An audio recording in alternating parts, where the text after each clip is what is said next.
عبد الحمید نے خبر دی، انہیں ابن ابی ذئب نے، انہیں سعید مقبری نے اور انہیں حضرت ابو ہریرہ رضی اللہ عنہ نے کہ نبی کریم صلی اللہ علیہ وسلم نے فرمایا کہ حضرت ابراہیم علیہ السلام اپنے والد آزر سے قیامت کے دن جب ملیں گے تو ان کے والد کے چہرے پر سیاہی اور غبار ہوگا۔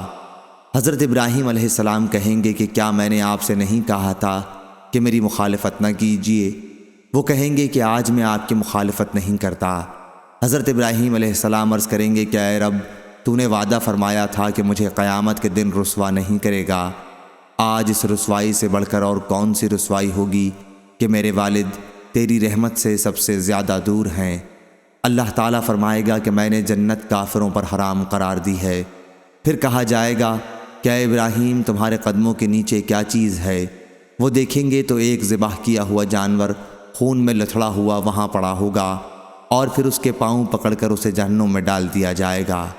صحیح بخاری حدیث نمبر 3350۔